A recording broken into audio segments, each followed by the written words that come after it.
Leafs talk. Sam McKee, no JD Bunkus tonight. I'm joined by my boy Anthony Petrielli from Maple Leaf Hot Stove. Does a wonderful job over there. The Leafs Notebook every Monday and weekly Maple Leaf Hot Stove podcasts. So I'm really happy to have him on the show to talk about just a wonderful display of hockey tonight by the Toronto Maple Leafs. Yeah. Where do you want to start, bud?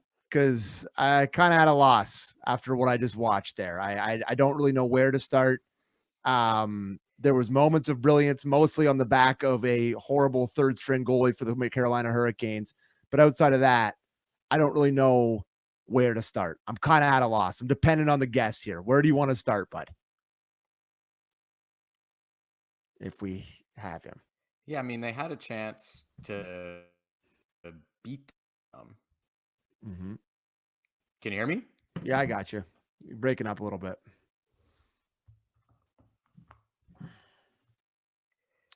All right. Maybe we're going to have to go to a single box here. They had a chance to beat them, but or to win the game. Mm-hmm. Yeah, so I think we're gonna have to go to a single box here, boys. Anthony's breaking up pretty badly. Can you hear me now? So now that I was at a loss for words, I'm gonna have to come up with some words here. 2 shows ago, I went on with JD Bunkus and we watched them play against the Utah Mammoth, and I went on here and I was happy to say that we're back and that the Leafs have kind of turned it around after they had a great third period comeback against the Pittsburgh Penguins. And then, hello, are you back? How are we doing here? I think I'm back. Yeah, you're back. A little bit of a delay, but we'll work with it. I was just saying that I went on with JD Bunkus on Wednesday night after they played a really, really good game against the Mammoth. And I proclaimed them back.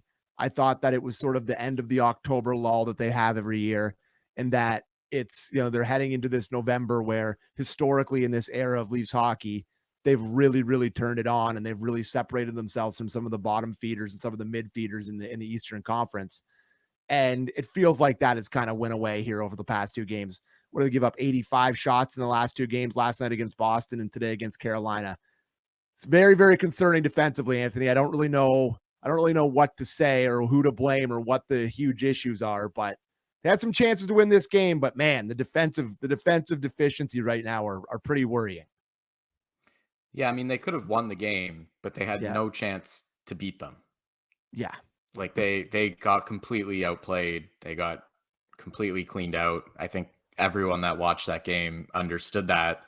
The most damning part of all of it is after they went down, finally, there was about 8 minutes left. It was just under. They didn't record a shot on net. Yeah.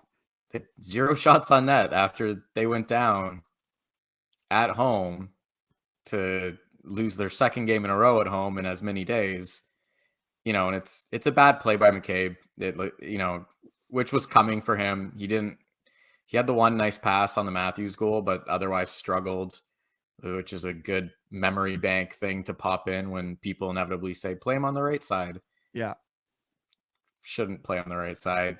But they had ample time to score against a goalie who's not particularly strong, and they couldn't muster anything.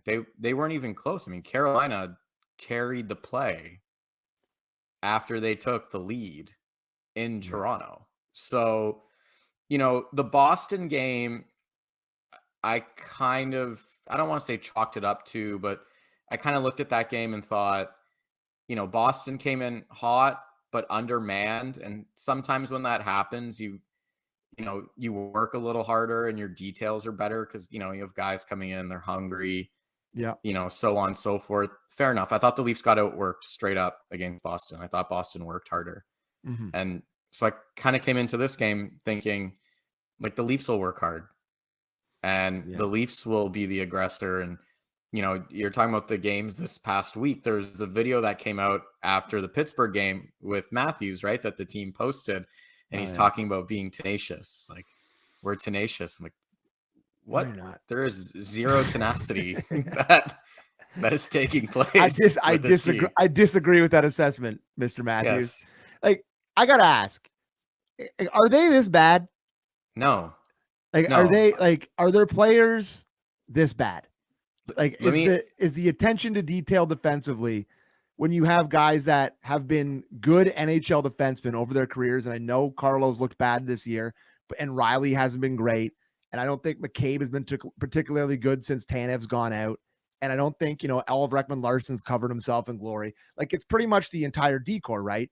But these are veteran guys that you sort of think will figure it out and be okay, but they're just like, you're like, oh, maybe they should trade for a D-man to kind of help out. Can they trade for 6? Because it's not just one. Like, everyone's dumping on Myers, and I'm happy to do it too, because he was particularly brutal again tonight, and he was no good last night. But he it's shouldn't just play like, next no, game. he shouldn't. But if you're going by merit, none of them should, Anthony. Like, if you're going, like, it's just none of them are making any solid, good read. It's a really weird thing where they've all been monstered at the same time. I don't understand what's going on. So I'm going to answer your question with a question back to you. Yes. If you flipped Carolina's coach Rod Brind'Amour and Craig Berube in preseason, and they went through preseason, training camp, all of the games up until tonight, and then these two teams played each other, these two exact rosters, do you think the Leafs don't even get 30% of the shot attempts at 5-on-5 the way that they did tonight, with Rod Brind'Amour coaching them for the past 2 months compared to Craig Berube? Mr. Petrielli, that's why we bring you on, buddy. Those are the big bucks right there. I like, it's so easy early in a season with a coach who hasn't been here that long. And like, I think it's very, very easy to point the finger. Like, it's just something that we all do as analysts and fans. And I think it's something that is very, very easy to do.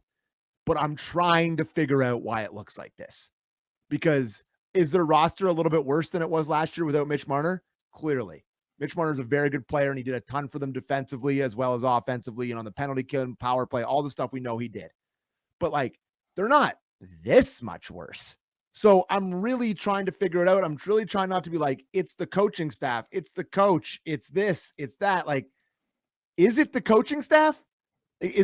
Are they not responding to the style of play that they want them to do? Because it just feels like a team that's down.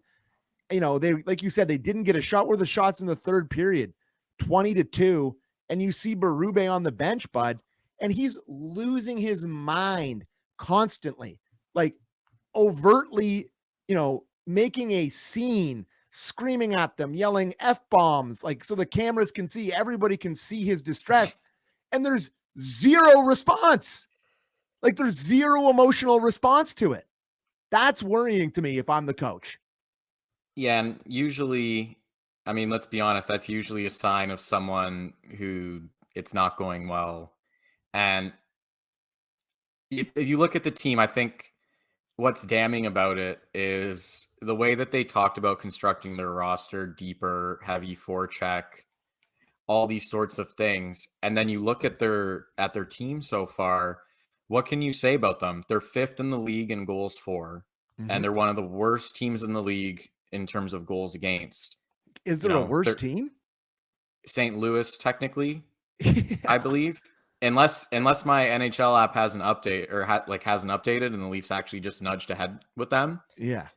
So, they don't control play. They don't forecheck particularly well. The Nick Waugh, Joshua combo does show signs of being able to forecheck effectively and cycle at times.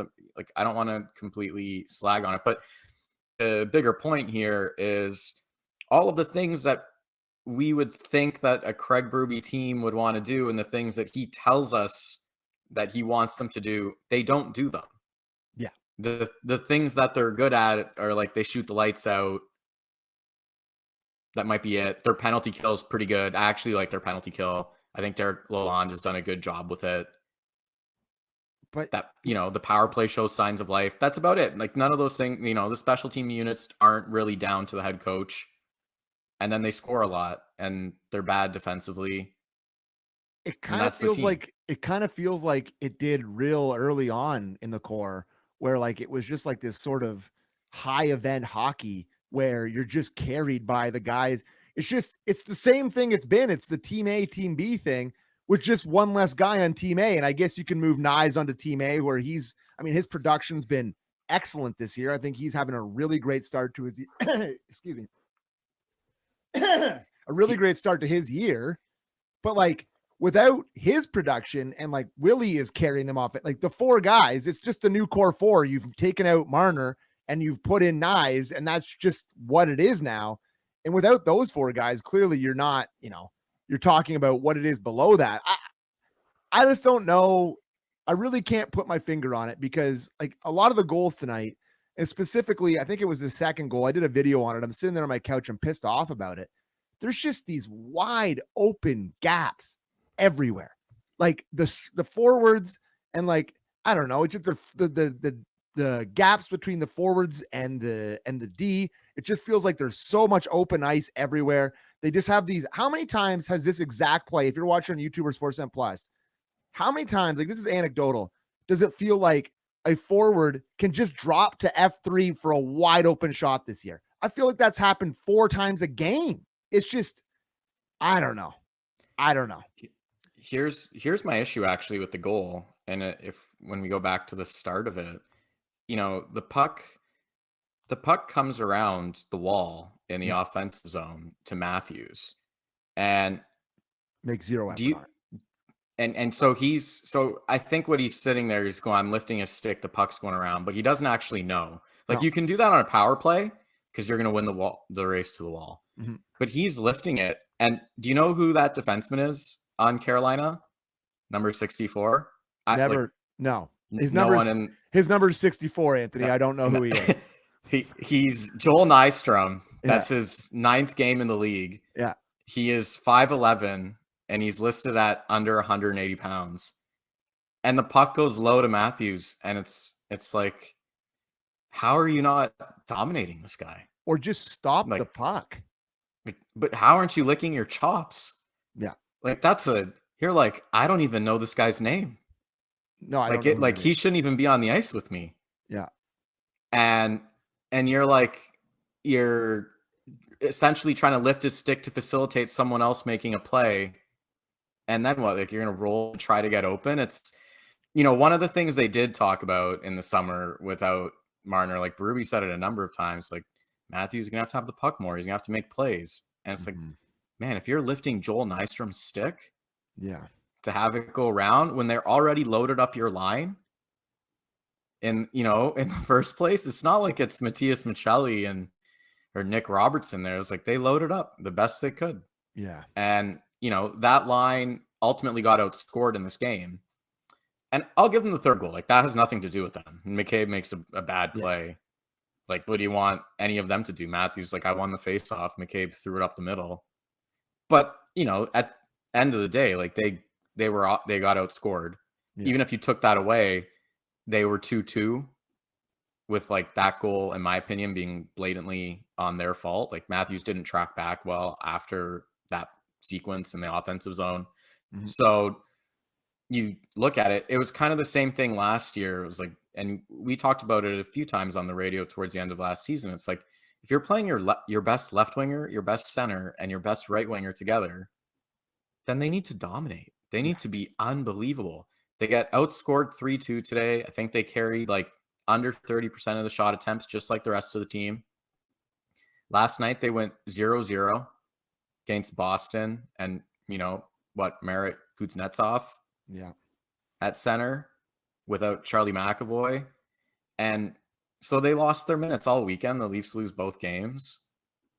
And the difference between this year and last year, we talked about it like the roster and Marner. It's like, well, they don't have 45-goal William Nylander on line 2 because he's on line 1. Yeah. They have like a borderline breakout Nick Robertson who might touch 45 points if like everything broke absolutely right the rest of the way. So, I like putting them together at times like they did against Pittsburgh, because there is a time there where you have to say, like, this is on you guys. Like, you got to figure it out. And they did. Yeah. But, like, this isn't real. You can't just play those 3 guys together against good, like Carolina's laughing up and down the lineup. They're like, all right, we'll take these other matchups. That's what they're wanting you to do. That's like their dream scenario is like, yeah, play those three guys together, and then the rest of our lineup who's super fast and hungry, and like that's Carolina outside of Jordan Staal. Every player looks exactly the same. Like I can't tell any players apart. They just all look they're like the same stature, and they all just skate fast, and they're just the most aggressive team. It's hilarious, that team that they've built. It's just plug and play. But yeah, like the Nylander for me, I mean, I don't know if this is a hot take, but I mean, he's clearly this team's best player. Like I don't know if that's a hot so take. far this year he has been. I mean, without if Marner wasn't on the team last year, he would have been the best player on the team too, because Matthews was not very good last year due to injury, I guess. And like this year, I'm hoping it comes out that he's injured again, because I'm like, what's going on here? But Nylander's been unbelievable offensively, and he's carrying them. Like really, I mean, him and Tavares have been excellent. And I guess Matthews has shot a few of the net. He shoots one in the net here again tonight. You're right. He had 2 tonight. Should have had a hat trick. Yeah. Oh no, sorry, Nylander. Yeah. No, he should have had a hat trick. He slipped one through the blue paint on the exact same move he did on that one. But it just like you nailed it. It's not a sustainable thing to play these three guys together all the time against good teams, because you just don't have enough throughout your lineup. And this is why you're supposed to have a guy that is one of the top paid players in the league that you can put on a line and he's going to dominate, right? Like it doesn't matter. Like, I mean, I know that Edmonton sucks right now, but like who were Draisaitl's line mates through the playoffs last year? A lot of the time it was Pug Colson and, Kapanen and like all these different guys, and he's still finding a way to light it up. Of course they put him with McDavid when they need a big moment or they need a big goal, but like that's what they should be doing with these two guys, where they don't play together for the majority of the game, but down to the third period, like you said, against Pittsburgh, you put them together and you need a goal. I understand that. But just like going from puck drop to the end of the third period with these three guys playing together, it's not sustainable. So it's a great point by you. It's not a thing that you can really do. Yeah. And I mean, even just to kind of further it and kind of bring that full circle, as we kind of talk about coaching and the game itself, it's like nothing was going for them all night. No, nothing changed. Basically, right? Like they didn't really shake it up. Like I am surprised, I will say, we haven't seen ice time be much of a factor here for players. Like players are just kind of, like Max Domi played like 8.5 minutes tonight. So I guess that was kind of noteworthy on that end. But I mean, he's the fourth line center effectively right now. Like so it's like whatever. I don't think the coach is a big fan of Max Domi. No, but it's like Matthews played 22 minutes tonight. Yeah. Like, was he, for me, I've kind of gone back to the Columbus game where, the fourth goal in that game, the puck goes right through Matthews' stick and Columbus goes down on a 2-on-1. And like, to me, he should have been benched for that. Like you're making over $13 million. Like the team is getting run out of the building. You can't even handle a puck right on it feels like we're being tough on Matthews, but like, again, like you're making a lot of money. You're the guy. Like the team follows your lead. And and so far they're playing like that this year, which is to say all over the place. And, I don't know if there was a golden moment in this game. I wouldn't have necessarily benched him for that Joel Nystrom quasi back check situation per se, but prime candidate of like, hey, you're playing a lot. And there doesn't seem to be anything that he could do to not play a lot. And they've just never done it, Anthony. No matter, Willie has gotten a little shift whack here or there over the era. I guess he's been the easy target. I remember when somebody did it one shift with Marner. Maybe it was Keefe that did it for one shift with Marner a couple years ago. And it's a big conversation. I just think they're afraid to do it. And it's just, they've never done it. Well, that's a problem. That's like a cultural problem in the organization. Of course it's a cultural problem. Buddy, we've been talking about this for 10 years. It's been like the most entitled era of hockey in the history of it's just, they don't get punished for anything. And then they lose in the second round again. They're like, or the first round. They're like, oh, well, they just didn't fall for us again. That's been one of the huge things. Isn't that the point of Craig Berube though? Because it's not tactical genius. I'll give you that. Where when I would say that my expectations going into this were, versus what we've got in terms of like bluster and hard-nosed coaching. Like, oh yeah, like in St. Louis, he made Jordan Kyrou cry. Like he's just such a he's such a tough guy. Like, like I was like, we're gonna get this guy, and then he just goes to the media, is like he doesn't really say anything and doesn't really, like Jordan Kyrou's arguably never recovered from it. no, He's still getting healthy scratched. He just got healthy. And I saw my boy Gunner was like, the Leafs should. He's like, hey, 27-year-old point producing winger. That's maybe on the trade block. I'm like, I don't know if that's a good stylistic fit with Kyrou and Veru. Maybe you should. How's the no trade clause looking? Yeah, pretty good. But I think that a lot of this year, and I've said this before on Leafs Talk, and I'll say it with you here now, they've just like he's the captain of the team, Austin Matthews. And they've sort of reflected his efforts. It's been inconsistent all year long. It just hasn't been sharp. And there's been stretches where it's looked good. There's been a couple games like, maybe stretches is strong, but like they had won 3 of 4, towards the end of the Jays losing, and then kind of they won out of that. So like starting in the Philly game, they looked pretty good in that game, and they've won a couple, and they've had some moments, but they've also had a lot of bad moments. So here's the big question. I'm going to ask you, like, okay, are you worried they suck? Like, is that creeping into your mind at all? No. Okay. Yeah, I mean, I get asked the question a lot. I've been asked the question a lot the past few weeks. I get this question literally every day of my life from all my friends and all my family. And maybe I'm using it as a crutch too much. Like maybe this is on me. Like, I don't know. Yeah. I just think they're so poorly coached. I look at the second period and like they gave up 4 breakaways. Like they've been a nightmare in the second period and all season. Like that's a theme. Yeah. And you can say whatever you want about him, but when Babcock was coach of the Leafs, one thing he said that always stuck with me, and tactically Babcock was very good. Human relationship wise, maybe not, but tactically he was very good. I wouldn't say that was his strongest suit. Yeah, maybe not a people person, but like tactically he knew a few things. Yeah. And he said something early when he got here that I had always kind of just clocked. And he said, good teams in the league win the second period because that's when the long change is at play and you need to be able to control the puck and dictate the flow of the game. And they're a nightmare in the second period. Robertson got benched for this for a little bit. Leafs dominated the second period last year. Dominated. They won the division because of it. Dominated the second period. What their goal differential was unbelievable in the second period last year. And you could say like they also didn't control play very well last year, which would be true. But one thing that they did do very well last year is it was miserable to score on them. Yeah. Like they cleared the net, they packed the house. They didn't give up a ton. They gave up a lot of volume, but they didn't give up a ton of like grade A chances. Like, and it was hard to get inside on them. Like they were annoying for other teams because they blocked a ton of shots and like all the things like you just hate playing against offensively or like this, like they're big, like they're strong. And then you look at them this year and the second period's a mess. And to your point about like, are they just not good? I don't know. I'm not there yet. Like I look at them and I say like, this should be a good team. And you see the flashes of it here or there. But then you watch a game like today and like I'm sitting there wondering, like, are they being coached at all? Like, there like there's no detail to anything. Like the breakouts are so poor. The tying goal, like Philip Myers taking like a slap shot up the boards that he fans on. And you're like, what is like, how is this the breakout? Like, I'm sorry. Like, look at it from the inception there. Like, Riley should have been first on the puck there with time.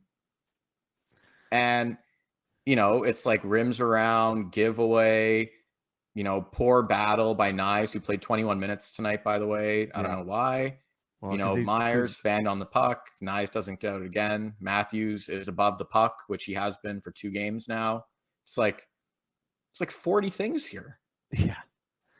It's a big job. It's a big job to fix this. Like that's what I keep coming back to is. But you're asking me like if they're bad. Like I'm not like no. I don't think I still don't think they should be bad. I still think that they should be a good hockey team. Like I think. I don't look at it and say like man like these guys are all terrible hockey players. Like he's not in the lineup tonight, but like no one to me is more of an indictment on it than Chris Tanev, because Chris Tanev made like a 10 plus year career out of being this like super clever problem solver on the breakout with an excellent first pass. Like that's his whole game. It's like, yes, it's blocking shots and being a warrior and all but like he's like genuinely been very good at breaking out. And you watch him here, he's like hard rim. Yeah. He was like best at like going back into a corner with a guy bearing down on him and making a good play with it. And he doesn't do it anymore. It doesn't feel like any of them can do it. It's crazy. But like it's like Jake McCabe could do it under Sheldon Keefe. And like, you get like the residual effect of that last year, because like first year Berube, but like as that season went on, he like became worse and worse at it. And like this year, it is what it is. Yeah.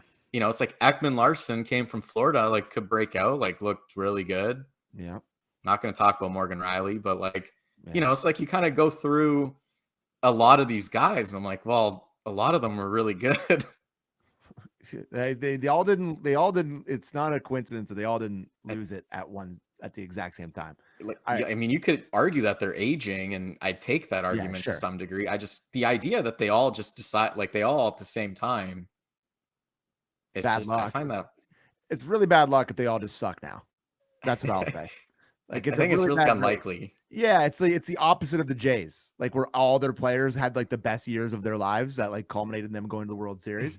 It's the opposite of that with the Leafs. They're all having the worst years of their career outside of like the offensive producers. It's weird. It's very weird. In fairness to this, and I know that you'll know this, depends on how many people watch the Jays all season. Like the Jays weren't good for the first 2 months. Yeah. They stunk. Yeah, they were awful. Like they were genuinely bad. They were really bad.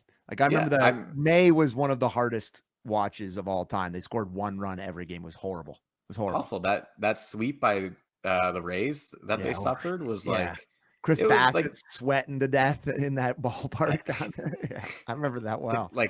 When did he win a road game this year? Like in general, like so You're right. It's like it's a long season. It's a long season, but I do look at the division, Anthony, and there's teams. Forgiving. There's teams that have kind of come around where the Habs are now, I guess, good, right? I guess we just have to admit that they're good. Boston, are we going to admit they're good? I'm not saying it out loud, just out of respect, out of self-respect. But I think they're good. They're a playoff team. I think the Bruins kind of stink, and I think they'll kind of crash back down to earth.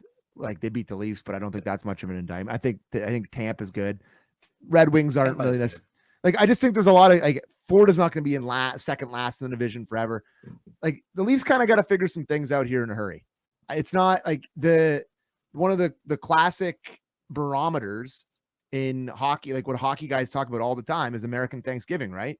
And we're now 2 weeks away from that, right? Of November 28th is American Thanksgiving, I think. Yeah, it's right at the end of the month. And it's like, what's the percentage of teams that are like in there that like they if you're in there by American Thanksgiving, there's like a certain percentage of teams that just like make it. 80+%. Yeah. And if you're on the outside, it's kind of a barometer here, and the Leafs are flirting with it pretty good. And like our wonderful producer Luke put in the chat here, they haven't exactly played a murderer's row of hockey teams to start this year. Like that's torn on that argument, I will say. Well, me too, because every team is mid. And Montreal are top two in the conference. They play both of them. Sure. Carolina now. Yeah. I don't think I agree with you. Like, I don't believe in Detroit or Boston. I'm not picking up what they're putting down. But as of right now, they're in good standing. Like Seattle, like they've played a bunch of teams that like I don't necessarily think are good.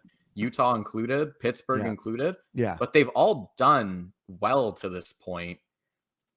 Like, I think there's so much mid in the NHL that just like every team's kind of the same, except, Colorado and like the really good teams. But there's a lot of teams with this flat cap that kind of look exactly the same. All right. Next thing I wanted to bring up quickly. Why did, I thought, Hildeby had let in 5 goals tonight, but like, what was the Caden Primo experience? Like, Hildeby, I thought was actually pretty good tonight. Like, I know he let in 5 and I know there's a couple he was ones, good, but would they have 100 shots tonight? It's just, he was getting peppered, multiple breakaways. he is definitely better than Caden Primo. I guess they just wanted this guy to play in the Marlies, and they're afraid of stunting his development as the backup. But I get the feeling he probably should have been here the whole time. It's a pretty pointless argument, and it doesn't really make a lot of sense, but it just kind of pissed me off watching the game tonight. I'm like, I don't know why you don't just give this guy the shot as the backup for their, until Wall can get back. Well, I mean, my thought process was this. He started last season with the team. Yeah. And he was brutal. Wasn't good. Well, he got his first, he won the second game of the year. Remember against the Devils they won, and then he was really against Jersey. Yeah. Right, but like he wasn't good. No. And then he went down to the Marlies, and he wasn't good there either. Like, he didn't even play both their playoff games last year. Like they went with Matt Murray over him. Yeah. Like that Matt Murray, who was crushing it for Seattle tonight. I was flicking back and forth with that, and just looks exactly the same as he always has. Big Matt Murray guy. He just got the biggest chest protector ever. It's got to be not regulation. It's insane. Like your choices tonight were, why don't I watch Carolina get their like 150th shot attempt, or why don't I go to Matt Murray playing for Seattle? I was flicking back and forth, but I need a little reprieve. Right, but to the Hildeby point, like last year went the way it did for him, which was to say poorly. Yeah. And that started with him starting on the team, like not playing much. That's fair. I get it to that sense. They're probably going like, we don't want to do that again. Like, we need to get this guy volume. Like, which is funny that like that might be the thing, because then I'd argue the other way with Easton Cowan. Like, why didn't you do that with him too? Yeah, but this kid had a great camp. In and out of the lineup. Like, I know I wasn't exactly poring over the preseason games, but like what I saw from him in the preseason, he was good. Yeah, he looked good. And they're just, I don't know. Like, I don't think you're going to start him a whole lot anyway, but like, I don't know. I guess they thought Caden Primo they were going to catch lightning in a bottle when they put him in here. And it just like turned out that he was still Caden Primo. I think it was mainly about Hildeby. Honestly, I do. Yeah. I think they just like, they didn't want to do the same thing last year, because like it didn't work out. Like this effectively was like an AHL weekend for him, right? Like it was like 2 home games in Toronto. Yeah, you're right. And then like he could easily go back now, provided Wall's ready to go. Yeah, you could argue whether it was the right move. Like I think that's fair. I mean, Primo wasn't good, but they won 2 out of 3 games with him. Like I don't know what more. Yeah, like are they winning all 3 with Hildeby? They had to score 6 goals every game to win the games. Yeah, like it wasn't. No one's gonna sit here and say like, man, that was good stuff there from. That was really exciting. Primo. Yeah. I thought Carolina was going to start him tonight for sure, and he was going to beat the Leafs. I thought that was going to be the destiny of the game tonight, but they didn't get enough shots on that Bussy or whatever his name is. Is it kind of an indictment that they didn't even bother playing Freddie? Well, yeah. Like they were just like, nah, we're good. So we're going a little bit long here. Last thing I want to bring up, Carolina's jerseys in a long line of horrendous jerseys for a franchise. Awful. They may have their coup de grace. They may have taken the cake with these jerseys. Why? I just like, it's like the Team Canada jerseys, which I have yet to talk on air about anywhere, but like they're bad too. Why do people do this? Like they should have to do like the normal guy test or the normal woman test, where you like bring this jersey to a group of like real sports fans and you're like, hey, just bring it to a bar, or just, yeah, sure. Bring it to a bar and be like, what do you think of this garbage bag black Hockey Canada jersey? What do you think about that? And everybody would obviously be like, that is horrible. Don't do that. But some like Bauer rep was like, I got to make my bones and make this jersey the sleekest thing and ever, make a Star Wars leaf, stupidest thing ever. And it's just the same with Carolina. What's going, the red and black circle, the shoulders? Like, have you, like, it looks like an ECHL jersey. It's horrible. Horrible. I just personally find them to be an unlikable organization across the board. Yeah, I can't really stand it. And like they flashed up to Tulski, and Tulski like just your classic like Poindexter, right? Like and like I'm saying this wearing glasses, but they like went up to him and he was like writing something in his book, and I'm just like, had the pocket protector going, like the whole thing. Man. This guy would give him credit. He builds a great team that always loses in the conference finals to Florida. Like you know what? They always win 2 rounds and then they lose to Florida. but like they're always I the same team and they're always good. So I give them credit. They're I'd kill for that roster in the Leafs. I'd kill for the Leafs to play like that. Yeah, I mean, I think the thing with them to that point, though, like kind of wraps up what we talked about is like they have a clear identity and they play Exactly. to it. Correct. You know exactly who they are. Like they acquire guys and you're like, yeah, that guy makes sense there. Like I get why they like him. Yep. Right. He just And like yeah, and then That Taylor Hall thing. He was like a part of a 3-way throw-in trade or whatever. And they're like, oh, actually, he works perfectly in our little machine. Here's $3 million for 3 years. And he's like scoring goals and looks like MVP Taylor Hall again. You're like, what the hell? It just feels like they figure it out. They've got a good little, their model there, or whatever the hell it is. They got a model going. Their analytics department's probably very, very, very, very good. And that's again probably my biggest indictment on sort of the coaching staff and what we've seen so far. It's like I think they have an identity. I don't think the Leafs, like in their minds, I think they have an identity of way of how they'd want the Leafs to play. Yeah. And then we watch them and it's nowhere close. Not even close. Like it's actually the exact opposite. Yeah. Right? Like they threw one hit tonight. Sammy Blais crunched one guy. Like he actually crushed him. Yeah. But Taylor Hall. He got Taylor Hall. Yeah. And other than that, nothing. Like nobody took a body. And Caroline had the puck all night, so there was a million chances. Oh yeah. To hit somebody. Yeah. Nobody did it. Like they're, the forecheck, the cycle game, the defense is leaky night in, night out. And, it's a good case for Chris Tanev to win the Norris so far. Absolutely. I think. Yeah, he's pretty important. He's got to be on the ballot right now. We got to go, but like, I hope they don't rush him back because they're desperate for him, because those were two really bad head blows that were like not that far apart. And he's getting towards the twilight of his career. And it gives me Muzzin vibes. So I really, really hope they don't rush him back because of how bad they look. That's hard. Hope. It was hard to see the last one and not think about the Muzzin Columbus sort of thing where you're like, oh, like that had that impact on you. Not to say that it was like a light thing that I just thought Tanev should. It was kind of surprising, obviously, to see it like the way it played out. Yeah. Sort of similar to the Jake Muzzin situation, Columbus. Yeah. I don't want to speculate on whatever it is, or you hope that he's all good to go. And to your point, like they don't rush it. But they just won 4 out of 5 before this weekend. This was a bad weekend. Bad. I think everyone sees that. No one's going to argue otherwise. No. I don't think they should come out tomorrow and like fire anybody or anything like that. Even though that'd be electric if it happened. Be electric. Yeah, like it happened. Real Kipper and Born, 4 p.m. Oh, baby. tune right in. Yeah. But the stuff is worth talking about now, to your point about American Thanksgiving, because it's getting there. It is the kind of thing where it teeters. And if this is how it's going to continue on for like a couple weeks here, like that is unacceptable. Like that is to a point where it's like someone needs to pack their bags, and that could be a player. Yeah. Of like quasi significance. It's definitely feeling like a snow globe moment where it kind of needs to be like shaken up a little bit here. And to that degree, I know we want to wrap up. And so I want to say, like, I'm happy they lost this game, because this is the kind of thing that we could see them pulling out. Like Nice could have scored at the end. He probably should have scored. Yes. I don't know what he was doing in front, to be honest with you, on that play. Like he's going to think about that play all night. But this is like the kind of thing to me where it's like, you know what, like you guys win or you even get a point and you think like you're okay or like you got away with it. And like, you need the reality check. Like you weren't close tonight.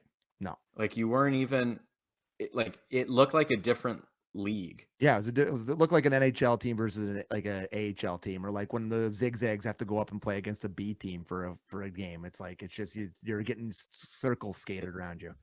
It looked like a different men's league tier. Like 100% it did. All right. It was like, so like, this is like, this could be good for them, but like they need the reality check. Like this, like it's an unacceptable level of play. Well, it seems like they've had a few reality checks that haven't worked so far this year, but anyways, a very uplifting edition of Leafs Talk on a Sunday night. I hope you all enjoyed it. Thanks a lot for joining me, Anthony. Follow him on Twitter or X at Petrielli. Does a wonderful job on Maple Leaf Hot Stove. His articles on Monday just gives me and Borny so much content for our show all week. We just steal everything from you, so we really appreciate it, buddy. And thanks for joining us on Sunday. Give us a thumbs up, subscribe. Bunkus does all this stuff usually, so I always forget. But like, give us a like. You know, it was snowing today in Toronto, and we're all depressed about it. So give us a like for that. You know, like us on Spotify. I like the little comments on Spotify too, so leave us a comment on there too. So thanks for joining me, Anthony. Thanks for listening, and we'll be back Tuesday against the Bruins.